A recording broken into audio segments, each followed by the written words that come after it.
Publishing low content books on Amazon KDP used to make people rich, especially between 2017 and 2020 when there was little competition and Amazon was more lenient about this strategy. But now with AI here, the Amazon KDP market is absolutely saturated with low content books. According to stats, you have less than a 1% chance of earning 1K per month from your low content book on Amazon KDP. I don't know about you, but I would rather skip the headache of trying to publish one of these books and instead just go up to the grocery store and buy a lottery ticket. And I don't think you want to pursue opportunities that have a very low chance of success, right?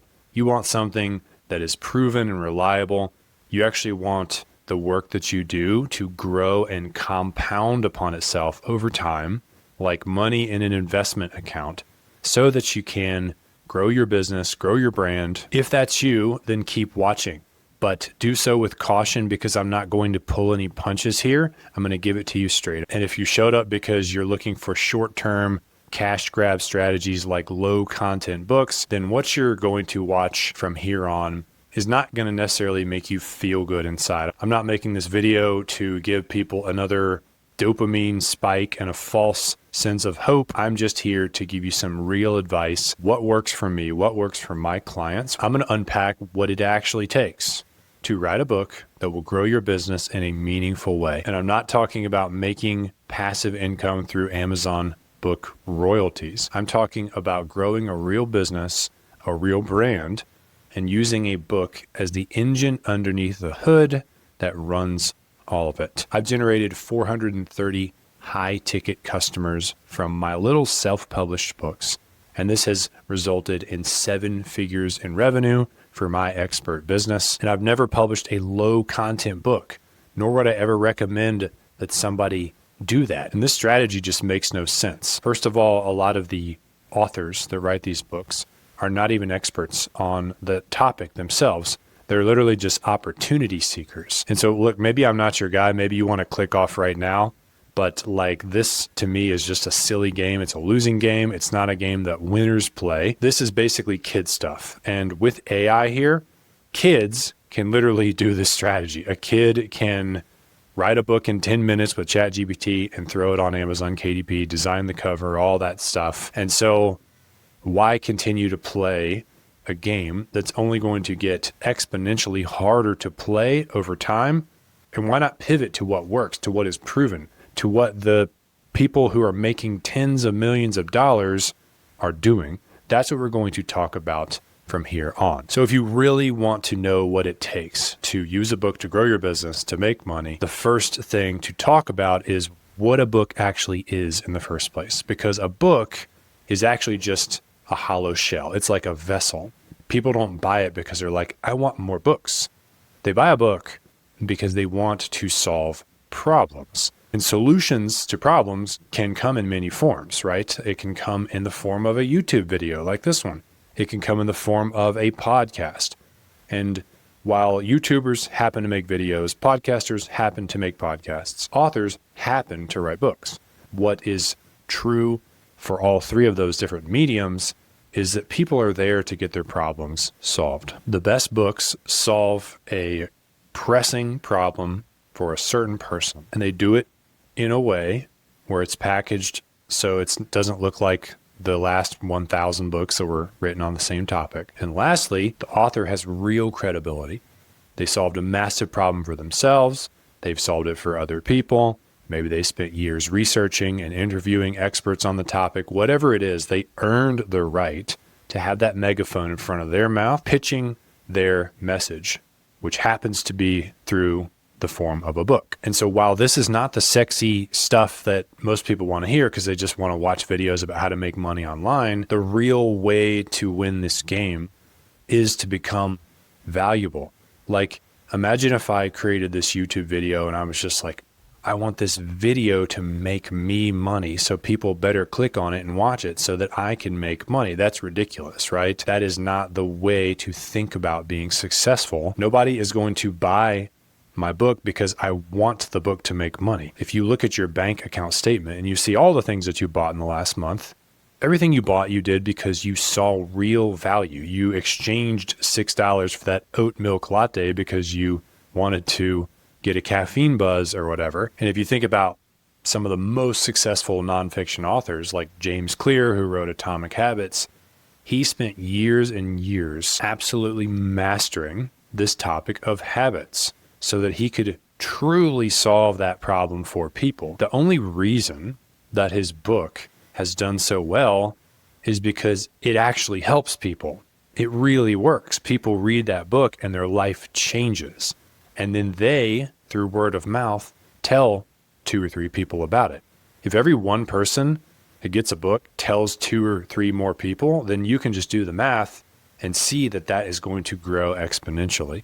So if your book does not have that real heart and soul in it, like it is just a game changer, it's going to help someone so much that they're going to tell their friends, then it's a losing game. And you always have to buy more ads or whatever it is in order to try and get more people to sample this crappy product. And I know you're probably thinking, well, I could never compete with someone like James Clear. Even if I tried, I couldn't compete on the subject of habits, or maybe I don't want to spend years researching. I don't either. I totally get that. The easier path to actually getting a foothold is not to try and compete and go broad, but instead to niche down more. A lot of well-known thought leader types did not start out by trying to go super broad. They actually picked a niche and dominated there first. Right now, Alex Hormozi has one of the biggest personal brands online.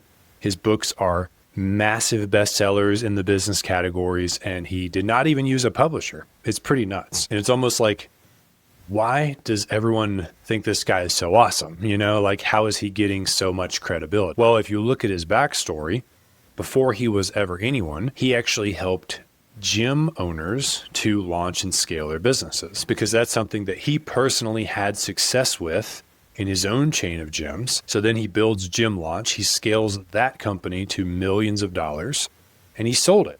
He sold it for like $46 million or something like that. And now everyone thinks he's God, and they hang on his every word, and he can broaden to helping all business owners. He actually said that he had a podcast prior to that Gym Launch exit, and the episodes were fire, but nobody cared because he had not exited his company yet. So him dominating the niche of gym owners and building a name for himself in that specific space was his launch pad to having a large personal brand. That was his foundation of credibility upon which he could write more broad business books that absolutely exploded in the algorithm. And they have the real credibility to back it. Like, those books actually have made me a ton of money. Like, they really work. I've recommended them to so many people. It's just like the James Clear thing, right? The book must really resonate with real world experience and real problem solving that actually works. But that can feel pretty intimidating, right? Like, oh my gosh, I got to write a book that's as good as Alex Hormozi's, that's dripping just as much experience as him. And so the way to fix that is to actually narrow down as much as possible.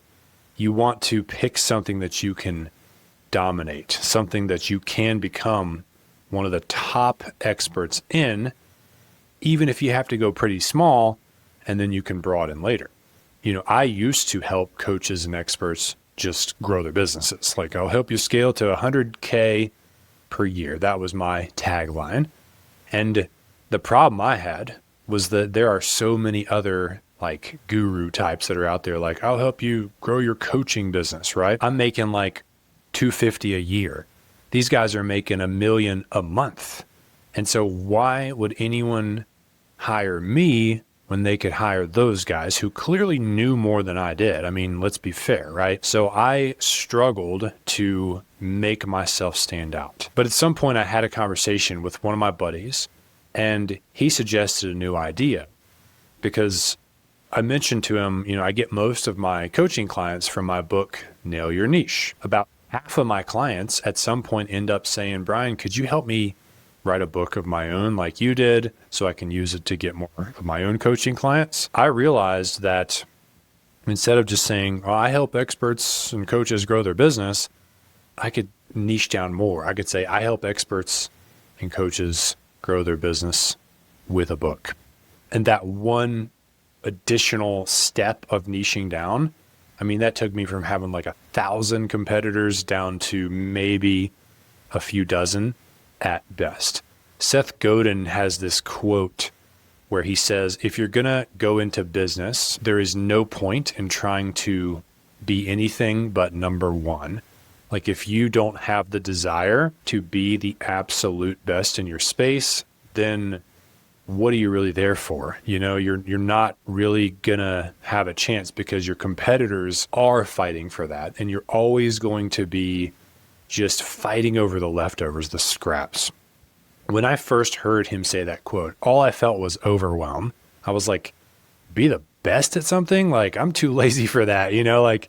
I can't compete with these companies that are doing, like 100 million a year. I just don't have those resources, and I don't know that I even want to get that big, right? So I felt like I had a problem. But then the more I've refined what I do to help in a very specific person get a specific outcome in a specific way, helping experts get more customers with books, I'm actually like, I really could be the best at this because it's very specific, and I don't have to, be the best all-in-one business coach. That's way too much to ask, right? But I could be the best at this one thing. I could be known as the person to go to if you're an expert who wants to get more customers with a book. I can beat out the other handful of players in the space because I'm passionate about it. I've got a track record in doing this. If I stick with it long enough, and I'm committed to the customer and making the product better, I know I can actually win. And that's when I understood what Seth was saying. I was like, okay, you do need to feel this way in order to be successful. But if you're super broad and you're just a marketing company or something, like trying to compete with Gary Vaynerchuk's company, good luck, right? They just have way too much momentum. They're way too far out ahead of everyone. And so when you refine things, that is when you actually simplify your life. You stand out more in the marketplace. You write a book that resonates with people, and then that becomes the front end of your entire business. Now, a lot of my clients, when they come to me, one of the first things they say is like, I want you to help me create a refined niche like yours. I want to be able to just say, I help experts get more clients with books. Because when people ask them what they do at a party, they basically just spit out this word salad that makes no sense, and they talk for like a full minute straight, and people are like, what? And that's actually a sign of lacking clarity. And so the niche is foundational.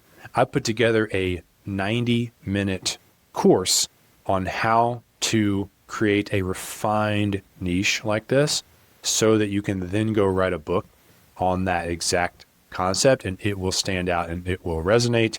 You can get access to that when you start a free trial of Go High Level, which is the best all-in-one software for an author or an expert or a coach. Not only do you get this course, but you also get all my funnels and tons of other trainings to help you grow your business with a book.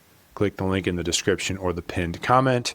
You'll go to a page, you see everything that's included, and all you have to do is start a free 30-day trial, Go High Level. Even if you cancel, you can still keep everything that is inside of my program. So I love to cook. It is one of my favorite things to do. I put on some Vince Guaraldi, those Charlie Brown, jazz albums, and I try to make a healthy, delicious recipe for me and my family. One of the chefs that I like to follow is Gordon Ramsay. I've watched MasterChef and a lot of his other shows, and I just think he's a brilliant chef. One of the things that I've heard him say on more than one occasion is that the secret to great cooking has very little to do with like, oh, I use this certain type of skillet or this certain type of pot. It has the most to do actually with the quality of the ingredients that go into the dish. In other words, if you go to the store and you get the most beautiful looking collard greens and they're just vibrant and green and healthy, you come home, you don't have to do a lot to those for the people you cooked for to be like, man, these are good. They came almost ready to go because the quality of the ingredients was so high. In the world of writing a book, the book itself, like this book right here, Expert Secrets by Russell Brunson, great book. This is just a vessel. This is like the pot in the kitchen. It's a means by which the result is delivered, just like the pot is the vessel in which the meal is cooked. What makes a book great is the ingredients that go into the book concept itself. Who is this book for? What outcome does it help them produce? By what mechanism? How is it different from everything else that we've already seen? What credibility does the author have to be writing this book in the first place? These are the really hard questions to answer when you're trying to write a book that's going to resonate and stand out and really grow your business and really grow your brand, put your name on the map and start getting you into momentum so that you can actually grow an audience and grow your business and write books on broader topics as you grow in popularity and you have the the name power to sort of capture those broader topics. But if you were a beginner chef like me and you wanted to cook a damn good meal, the biggest hack that you have available to you that's easy is to go find what's in season, like find the really delicious ingredients at the grocery store and bring them home. And then there's less you have to do to it to make a great meal. And when you're going to write a book to grow your brand, grow your business, it's the same thing. The best hack that you have available to you is the refinement of figuring out a specific market that you want to serve, a slice of the pie, creating a specific tangible outcome for that person, having a mechanism by which you do it, like I have books as mine that can also help you stand out. And then that hard work of developing real credibility and results with your thing because you go out and do it for people and you build your track record upon that. That is the secret sauce to making money with books. I hope this was helpful. If you want a full training on how to build the offer that lives behind your book, which is where the real money is made by guys like Russell Brunson and me as well, this is a masterclass on how to do that. I appreciate you being here, and I will see you next time.